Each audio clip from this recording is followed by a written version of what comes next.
Hello everyone, आप सबों का फिर से एक बार आदर्श ज्ञान सेंटर में स्वागत है। मैं हूं संजय कुमार। आप लोगों ने पिछले क्लास में इसका कुछ भाग देखा होगा, उससे आगे आज हम लोग लेकर आए हैं। पिछले क्लास में हम लोगों ने सम संख्या तक देखा था। आज हम भाज्य संख्या, अभाज्य संख्या, वास्तविक संख्या, परिमेय संख्या, अपरिमेय संख्या आदि के बारे में देखेंगे। सबसे पहले आ रहा है भाज्य संख्या। भाज्य संख्या को हम लोग संयुक्त संख्या या यौगिक संख्या भी कहते हैं। कि भाज्य संख्या या संयुक्त संख्या या यौगिक संख्या।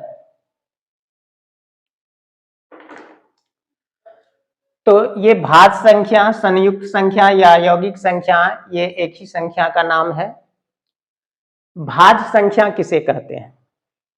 वैसी संख्या जो एक और स्वयं के अतिरिक्त और किसी संख्या से विभाज्य हो, भाज्य संख्या कहलाता है।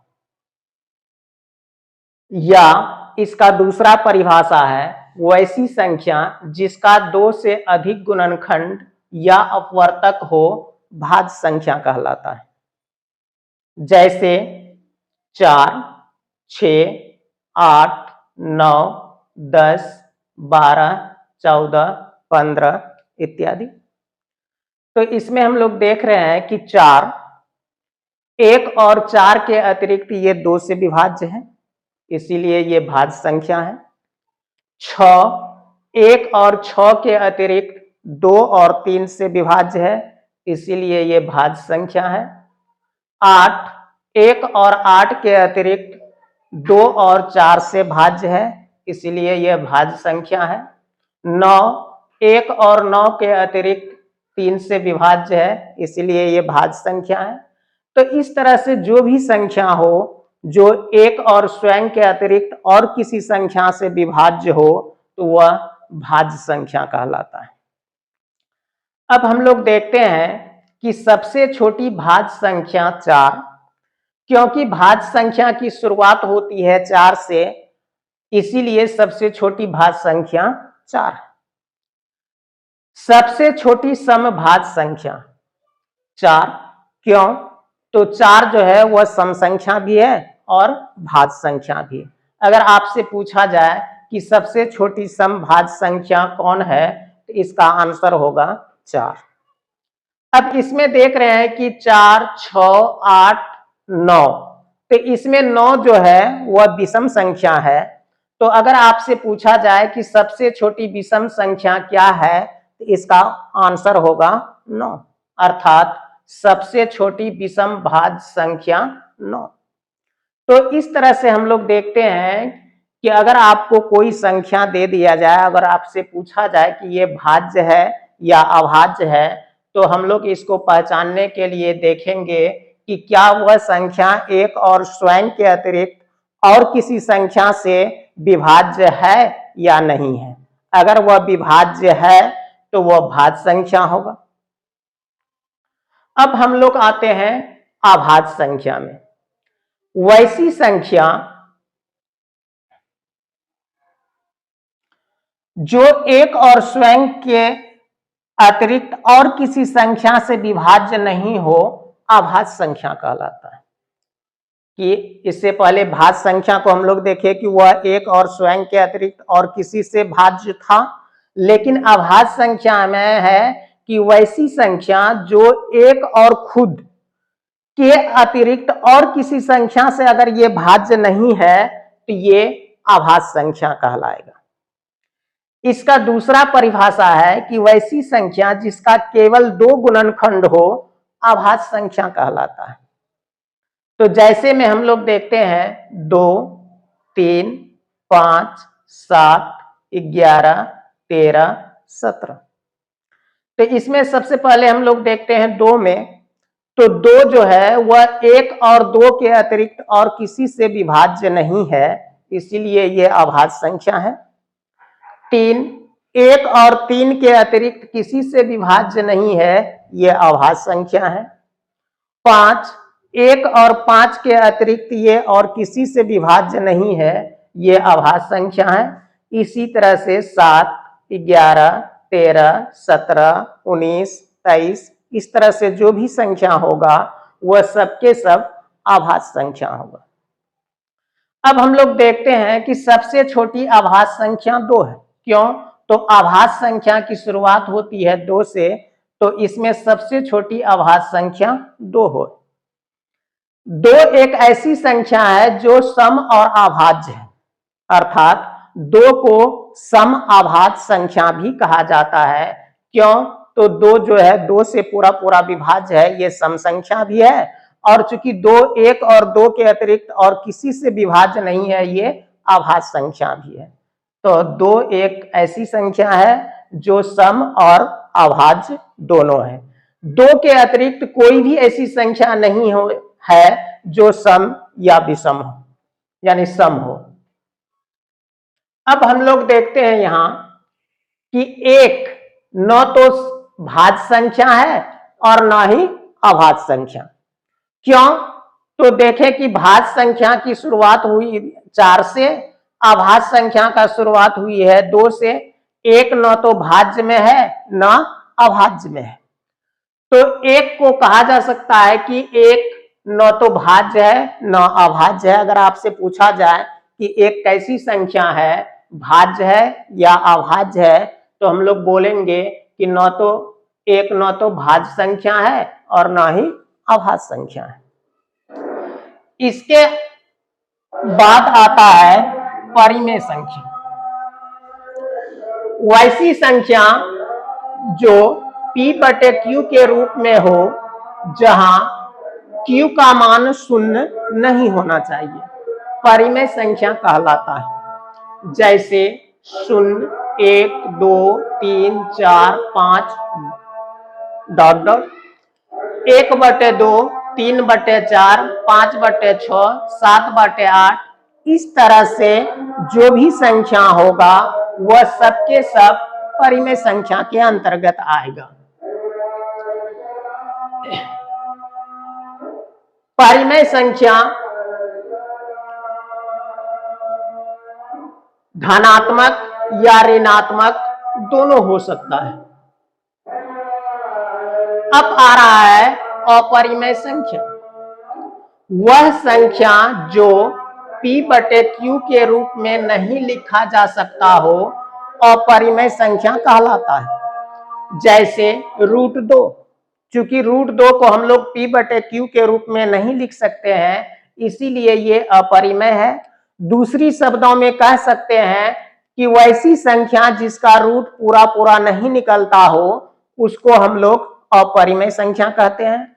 तो √2 का मान पूरा पूरा नहीं निकलता है, ये अपरिमेय संख्या है। √3 इसका भी मान पूरा पूरा नहीं निकलता है, अपरिमेय संख्या है।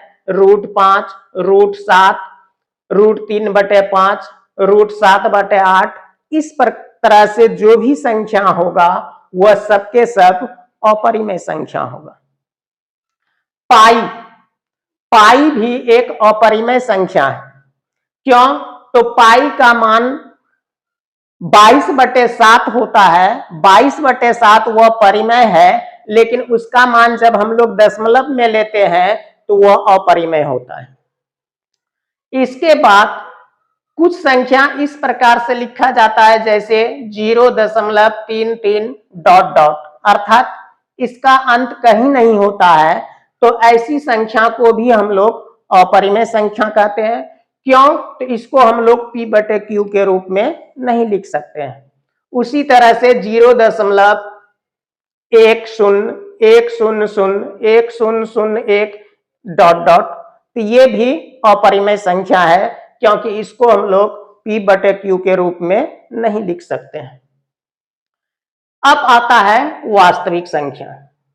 परिमेय और अपरिमेय संख्याओं के समूह को वास्तविक संख्या कहते हैं। अर्थात परिमेय और अपरिमेय संख्या को हम लोग एक साथ मिला दे, उससे जो समूह बनेगा वह वास्तविक संख्या कहलाएगा। सारा का सारा परिमेय संख्या वास्तविक संख्या में है, सारा का सारा अपरिमेय संख्या वास्तविक संख्या में है। लेकिन यहां यह देखना है कि आपको अगर ये पूछा जाए कि क्या सभी वास्तविक संख्या परिमेय संख्या होता है, तो इसका आंसर होगा नहीं। क्यों? तो वास्तविक संख्या में परिमेय और अपरिमेय दोनों संख्या सम्मिलित होता है। या फिर आपसे यह भी कहा जा सकता है कि क्या सभी के सभी अपरिमेय संख्या वास्तविक संख्या होता है, तो इसका भी आंसर होगा नहीं। क्यों? तो वास्तविक संख्या में परिमेय संख्या है। तो सभी परिमेय संख्या वास्तविक संख्या है, सभी अपरिमेय संख्या वास्तविक संख्या है, लेकिन सभी वास्तविक संख्या परिमेय संख्या नहीं होता है, सभी वास्तविक संख्या अपरिमेय संख्या नहीं होता है। इसके बाद हम लोग आते हैं पूर्णांक संख्या। धनात्मक और ऋणात्मक संख्या के समूह को पूर्णांक संख्या कहते हैं। तो धनात्मक और ऋणात्मक संख्याओं को समझने के लिए हम लोग संख्या रेखा पर आते हैं। संख्या रेखा पर अगर हम लोग शून्य से दाईं ओर चलते हैं तो धनात्मक संख्या आता है, और शून्य से बाईं ओर चलते हैं तो ऋणात्मक संख्या आता है। और इन धनात्मक और ऋणात्मक संख्याओं को अगर एक साथ हम लोग मिला दें तो उससे बन जाता है पूर्णांक संख्या। अर्थात सभी धनात्मक संख्या और सभी ऋणात्मक संख्या मिल करके पूर्णांक संख्या का निर्माण करता है। अब इसमें अगर आपसे पूछा जाए कि एक अंक की सबसे छोटी पूर्ण संख्या, तो हम लोग जानते हैं शून्य होता है। लेकिन अगर आपसे यह पूछा जाए कि एक अंक की सबसे छोटी पूर्णांक संख्या, तो यह हो जाएगा -9। क्यों? तो -9 के बाद -10 आता है, उसमें 2 अंक आ जाता है। उसी तरह से अगर आपसे यह पूछा जाए कि एक अंक की सबसे बड़ी धनात्मक पूर्णांक संख्या, तो यह हो जाएगा 9। एक अंक की सबसे छोटी ऋणात्मक पूर्णांक संख्या -9, एक अंक की सबसे बड़ी धनात्मक पूर्णांक संख्या +9। अब हम लोग सह आभास संख्या के बारे में देखते हैं। सह आभास संख्या जिन दो संख्याओं का मौसो अर्थात HCF 1 हो, सह आभास संख्या कहलाता है। तो अगर हमको पहचानने के लिए दिया जाए कि इनमें कौन सा आभास संख्या है या नहीं है, तो हम क्या करेंगे, दोनों संख्याओं का HCF अर्थात मौसो निकालेंगे। अगर मौसो 1 आ रहा है तो वह सह आभास संख्या होगा, अगर मौसो 1 नहीं आ रहा है तो वह सह आभास संख्या नहीं होगा।